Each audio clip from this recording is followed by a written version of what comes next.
Howard Penny, welcome to Beyond Stage Fright. You've been principal cello in the Vienna Chamber Orchestra and from 1989 a regular member of the Chamber Orchestra of Europe, working with the world's leading conductors and soloists. You've won international acclaim as a chamber musician, and in 1993 you were awarded a gold medal for services to chamber music in Austria. You have been the founding member or founding cellist of the Beethoven Trio Vienna, and your recordings include the complete trios of Mendelssohn and Mozart. You're now based in Melbourne, Australia, where you're head of strings at the Australian National Academy of Music, ANAM.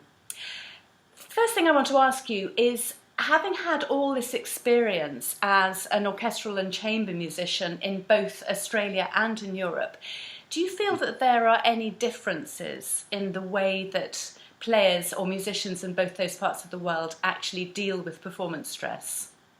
I would say that at the moment the alignment would be more Britain and Australia versus continental Europe in terms of etiquette of movement, for example, and also in understanding and making musicians' health issues a part of everyday life. There's a tradition still, so far as I understand it, in the British orchestral world, and certainly in the Australian orchestral world, that what's seen as excessive movement is not a good thing. It's not something that should be encouraged. This is something that in my work, thinking about musicians' health, I find problematic. Excessive and vain movement is not useful and is not appropriate. But the idea that one should discourage a physicality associated with producing sound is something that is not helpful. It's not seen to be tough enough if you warm up, if you practice your parts, if you have concerns and do specific training for a particular type of load. Actually, things that in a sports world would be considered normal and utterly essential. In the Anglo world, it's still what's expected to be above that kind of thing. And again, that's something I think where we could usefully think about our attitudes. So let me clarify. You're saying Yes. that it's not cool to practice your parts just before you go on. And that's in the Anglo world more than the European world. Yes. It's not seen as being professional to have any kind of weaknesses, and warming up and practicing is weirdly enough seen as a kind of weakness. So how do you feel that affects players? Badly, frankly. It can. People. I'm painting a deliberately rather black picture, but I do feel that practice then becomes covert or non-existent, and the proper physical preparation for a performance is not given the amount of space or consideration that it should. So in the European orchestral scene, tell me a little bit more about how that differs. I think the individuality of the members is something that is seen as positive. Obviously, one is part of a team, and that's why everyone wears the same thing on stage. That's the orchestral uniform thing. So for you personally, are there any differences between playing solo chamber music and orchestral? The demands are different, and the degree of control is a very different one. As a soloist, you probably have most degree of control over what you do, and in a sense, you are more able to repeat what you've practiced in a given situation. With chamber music, there's more individual control of the elements. Obviously, you are contributing to a small team, but because you're one person playing one line, first of all, the degree of exposure is more, but also the degree and extent of rehearsal has been more, and you are more able, again, to be an individual. The orchestra is appropriately is the least individual way of performing on stage, I suppose. But there too, it's also important to find your physical, mental individuality within that context. So they are very different things, but yes, similar expressions of the same kinds of demands. And what for you personally are the biggest stresses that you find when performing? Look, I think where one has least control, and funnily enough, and this is going to sound strange, potentially we're in the section of an orchestra, so not necessarily being the principal of a section. The best orchestras play the quietest, and as any instrumentalist will tell you, playing quietly and softly is the thing one is most scared of, the thing that can go most wrong under pressure, potentially. Pretty well on every instrument, including the voice. So soft and slow, and because one is part of that much bigger collective, let's say in a string section, the actual amount of volume you produce will be so much less in an orchestral situation than it would ever be in a chamber music or solo situation. So there's much more extreme there. So I would say personally, that's the scaredest I've been has been in playing very quiet passages in an excellent orchestra. Let's say at a live prom broadcast or something. How does that impact you physically with the demands to play so quietly? Immediate and least useful reaction is to freeze, which is why helpful and healthy techniques of movement are essential to combat, first of all, to produce what you need to produce in the moment, but also to be able to feel good while you're doing that. Tell me a bit about how you would prepare for a performance in the different areas, whether solo, chamber music or orchestral. How you'd prepare both in terms of practicing, but also in terms of getting ready for a performance on the day. Look, that does vary incredibly. Is it the first time I'm playing a piece? Is it concert number 10 of a tour? Is it a one-off? Is it something I've microwaved from previous preparation? So that is going to vary a lot. I've found with that actually for something that is potentially going to be challenging, having various physical and mental tools are essential. A very powerful one is visualization, a visualization of the final situation. If you know the whole, visualizing that, making yourself actually practice performing, not practicing. If certain people that are going to freak you out are going to be there, imagine them there. The physicality of the playing, if it's a hard shift or if it's a something that requires stamina, literally imagining that and what that will entail. It's known from sports science that visualization is an incredibly powerful tool, and we use it too little in music, I think. Practicing walking on stage, for example, practicing looking confident equals being confident. There's no smile in the world smiles with you, basically, and one can practice that. Any techniques or strategies that you want to draw on in a performance situation are not going to happen in the concert unless you have made them part of your practice. So part of your practice is very much must involve these techniques. For example, starting a concert, often that's the hardest part. What do you do? How do you walk? How do you sit down? What do you think of? I mean, just to think of relaxing is not going to help. Frankly, it has to be more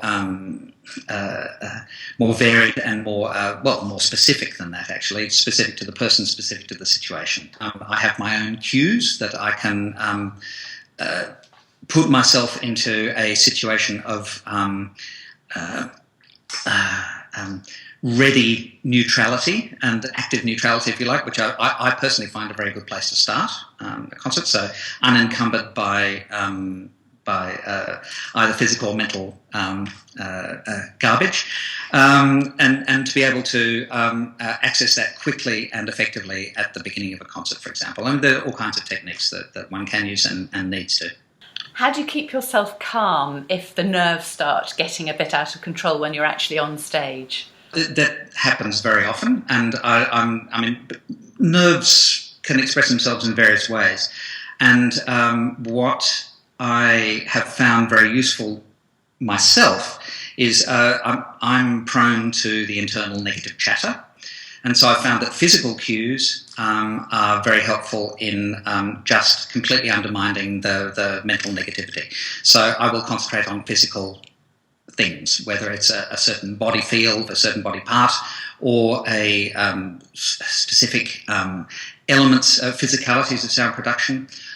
What can also help on a mental level, I've found, is making it not about you, making it about one says being in the music and being in the zone, but thinking, having practiced, not just thinking in the moment, but having practiced that passage as expressing a certain thing that we believe was important to the composer, or expressing a certain thing that we believe music is empowered to do, flipping the brain, and that takes practice as well. But those are techniques that I found incredibly helpful.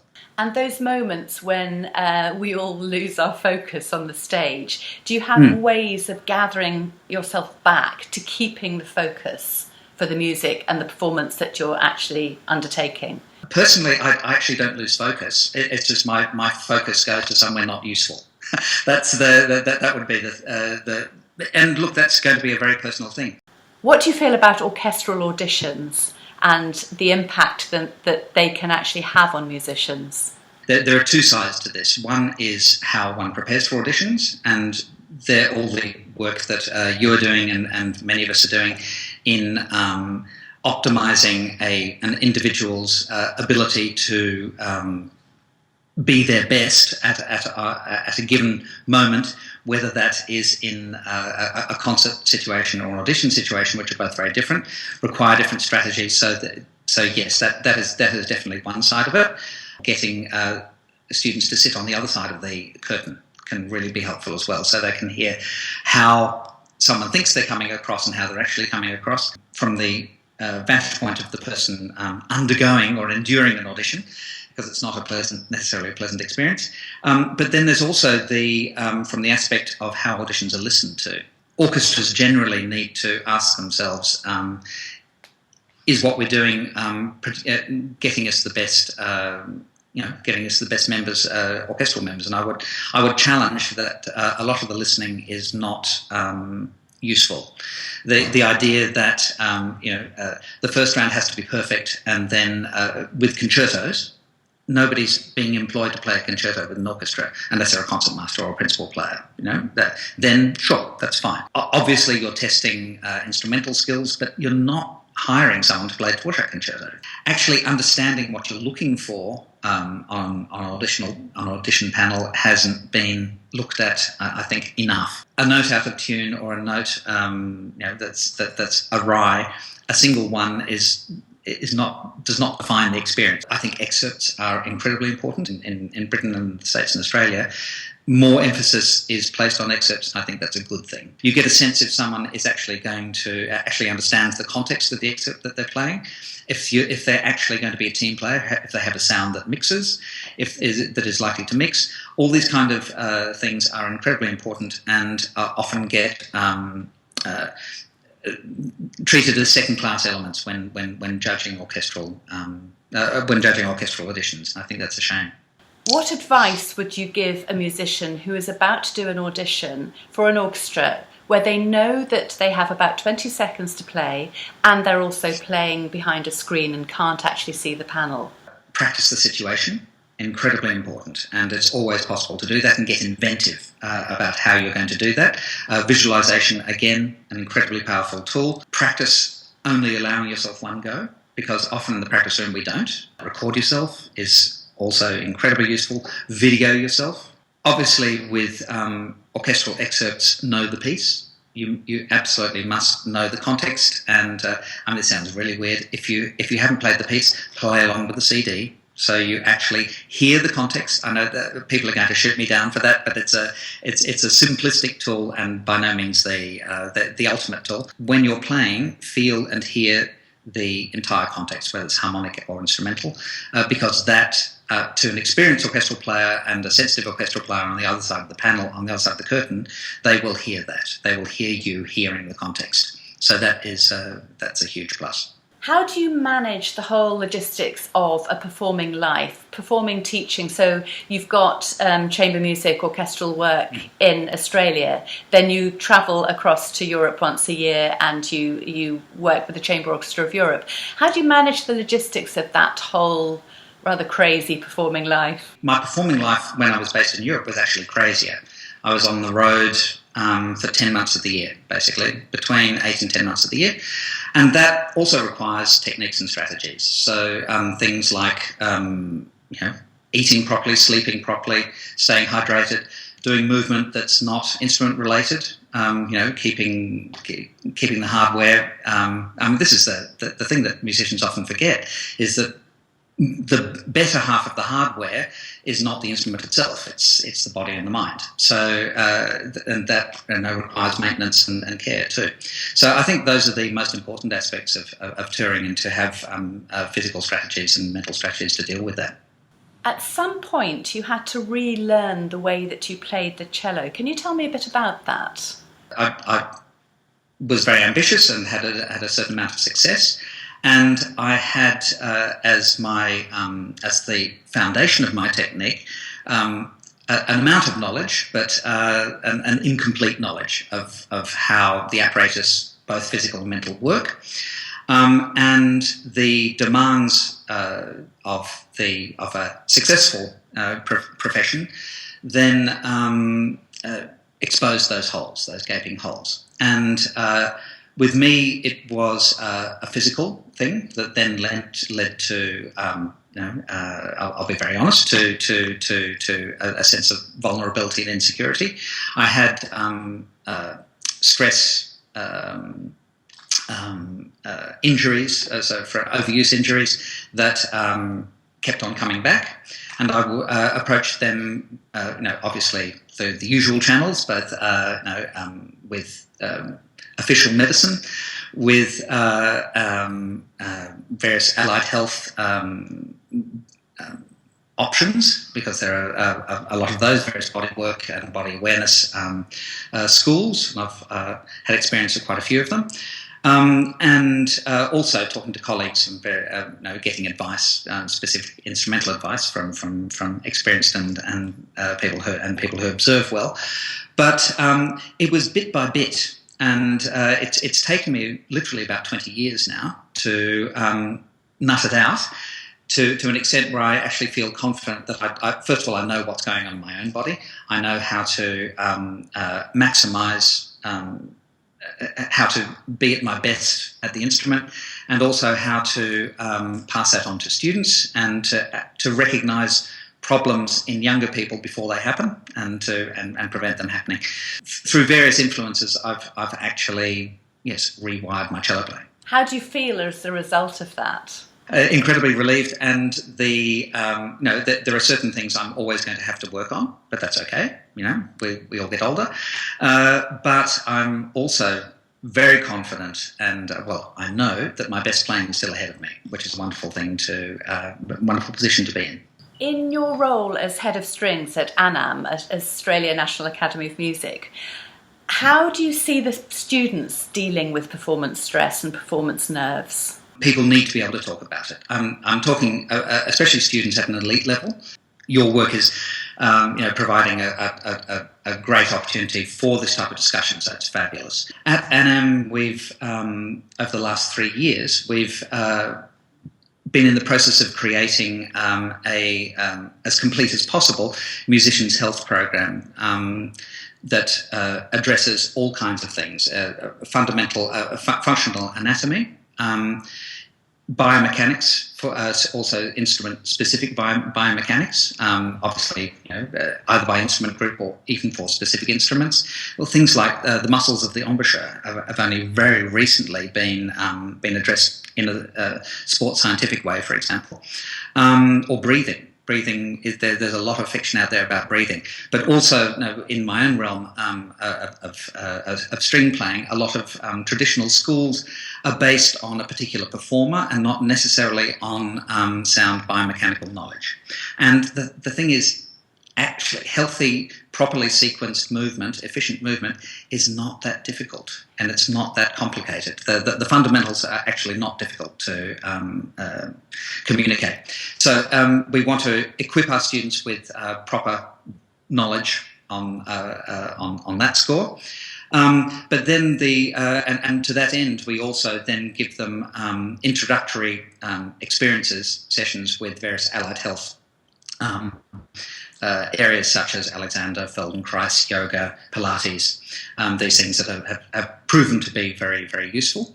Enough so they get an experience of what may be useful and for them individually, because everyone's going to put together their own individual package. Then audiology, how an ear works, what is oral overload in a practice situation or a professional situation, things to be aware of.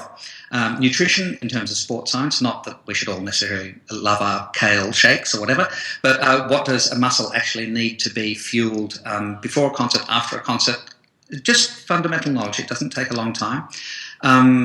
One thing I'm particularly pleased about that we've incorporated is pharmacology, the taboo subject of beta blockers, because what they can do, what they can't do, and just getting a truly informed medical professional who understands and knows music to explain to the students in very real terms, what they are, and to open a conversation, but to base a conversation on science rather than judgment or taboos. And we have two different practitioners we invite with very differing approaches to sports and performance psychology, and to equip the students with techniques and strategies for both their developmental life and their professional life. And what impact is all of that amazing stuff having on the students? Well, number one for me is that people are talking about it. It's absolutely, I think that is one of the most important things, and where I think orchestral culture, especially orchestral culture, needs to frankly grow up.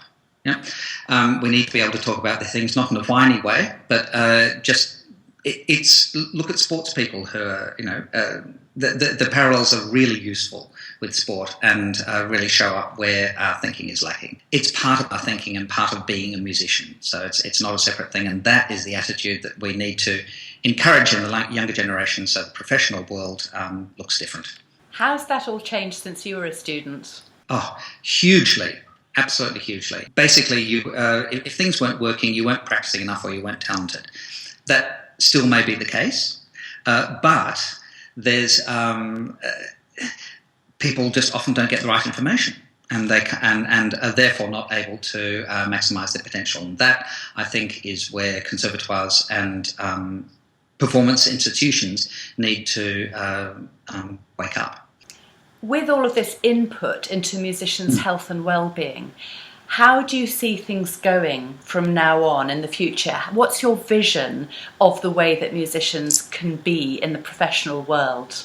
Individual responsibility within an orchestra, treating an orchestra as chamber music, where no matter, and that's fortunate to have belonged to an orchestra where that has always been part of the culture, so I know how good it can be, and I know that it's possible. With that individual responsibility and excitement and ownership of the activity on stage, then that can go very neatly hand in hand, I think, with, how do you actually produce that? How do you actually produce the sound? So the individual is important both on a musical level and as an entity. So what I would love to see is that warming up, and I don't necessarily mean warming up on the instrument, literally warming up.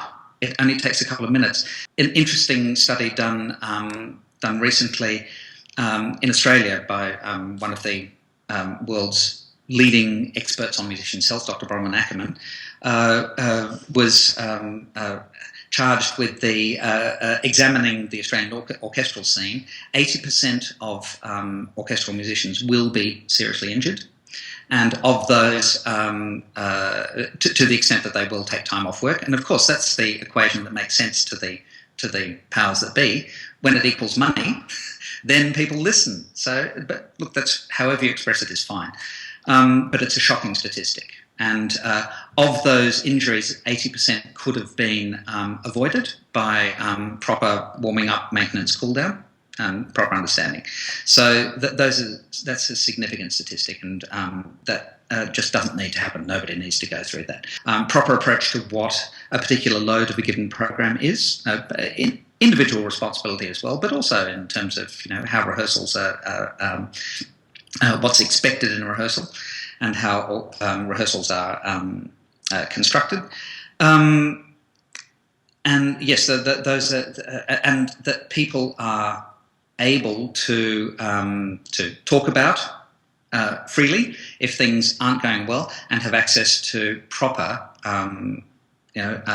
proper attention and proper and this is not seen as a sign of weakness.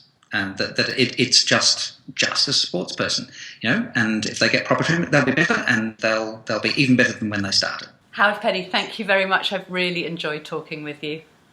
Thank you, Charlotte. Thanks.